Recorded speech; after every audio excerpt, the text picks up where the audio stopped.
Okay, interview with Gary Setchell after Bedford Town 3, Bromsgrove Sporting 4.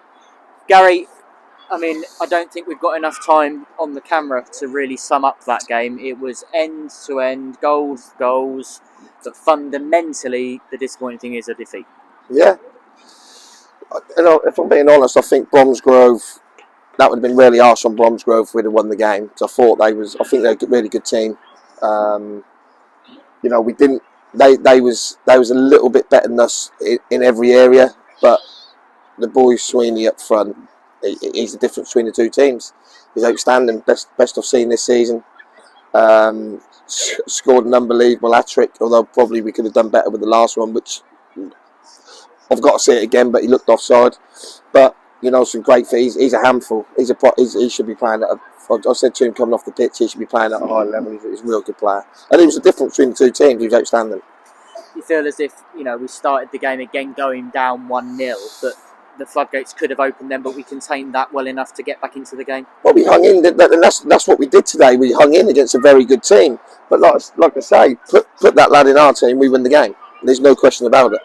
Like I say, there wasn't a lot of difference between the teams. I felt they were a little bit better than us in a lot of areas, but we showed great character and fight today to stay in the game, and then climb a way back into the game with 2 goals. And when you're at home, you score 3 goals. You can't be conceding 4, can you? So that's the disappointing side today. And I don't think we won enough personal battles all over the pitch today. I think they edged that. I think they probably won 7 or 8 of them, and we won 3 or 4 of them. And if you do that, eventually you get found out. But like I say, for me, the difference between the two teams was this lad Sweeney. You say the difference between the two teams is the lad Sweeney. That lad, you've mentioned it now twice, so yeah. The fans will just want to know, how is recruitment going to find that lad? Or is it a case of we're on hold and we have to just work with what we've got? If you could find him floating around, and then we'd have a couple of them, wouldn't we? But like I say, I hadn't seen him before. It's the first time I'd seen him, and I knew he was a handful. But he might have just had a good day. But we've got 3 of our big players missing. Drew, Charlie, and Hugh. They all pick up from set pieces. We said before the game we can't give away set pieces and cheap free kicks. They've scored from the first one or second one, but that was their own doing. We've kicked it against the centre forward, then we've kicked it out for a corner. They've scored from it. We knew they'd start fast. We didn't really deal with that brilliantly, but we showed a lot of grit and determination. A lot of players have give everything they got. We just weren't quite good enough on the day, and like I say, that people talk about the offside and stuff like that, but I just felt we didn't have the same zip and bite that we had on Tuesday night, but the level of opposition were totally different. I think they're probably in a little bit of a false position. They're defensively quite good, although we scored 3 goals today.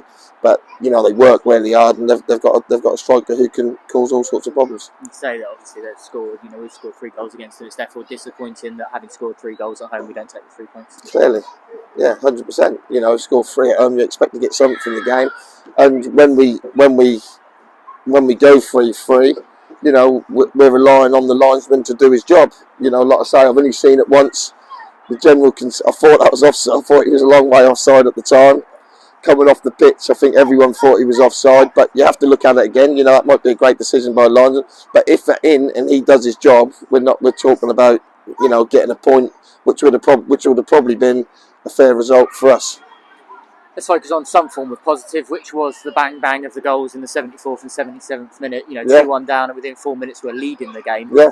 That was quite a bit of spirit there shown by the lads. We showed great goals. We showed spirit all game. The spirit and everything's not in question. That's. They've scored 2, 3 goals, something out of nothing. Bit of magic. So, and a set piece. So. That's the downside. Like I say, I can't say it again. The difference between the two teams was the number 9, and that's as simple as that. 20 games in now as we end November, 21 points on the board. Still got that point per game ratio that roughly is enough to keep you up. Still content? Obviously you want more, but still content with where we're at? Of course I want more. I feel we've left 8, 9, 10 points behind this year, and I know every manager will say the same thing, and everyone's got a hard luck story. but I genuinely believe with the mistakes we've made and some of the chances we've missed, and you know, we're slowly trying to get the squad where we want it. You know, we've had to have a little rejig, which we're in the process of doing now. And you know, we all know what we're looking for. That's just getting the right people at the right price to come in. And that's harder than it proves. That's difficult, isn't it? You know, that is difficult. Yes, that's a funny time of season.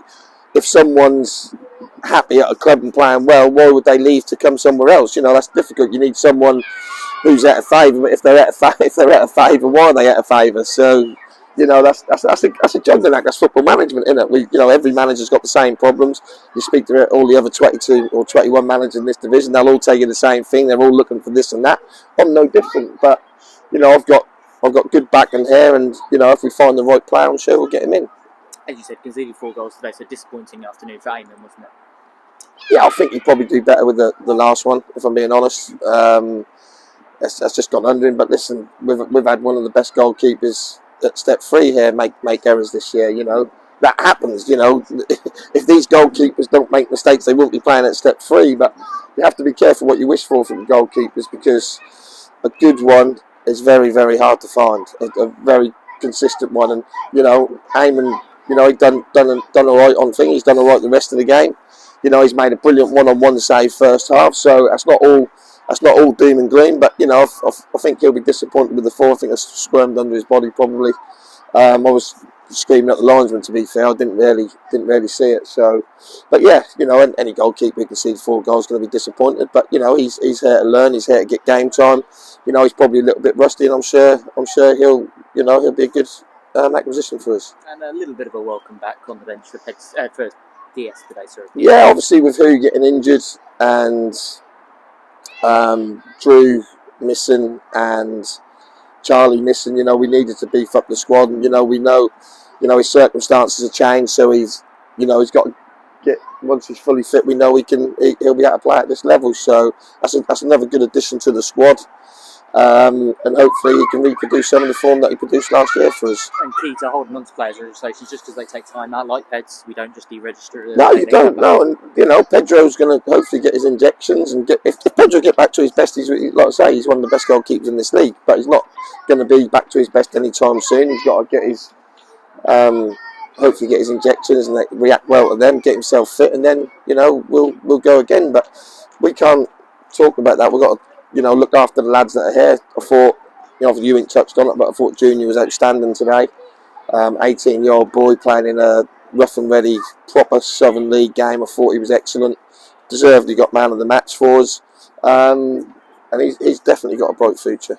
Exactly. And just finally, on to what is probably one of the toughest away trips of the season next week to Tamworth, made up by the early kickoff, which nobody's uber happy about, but there we go.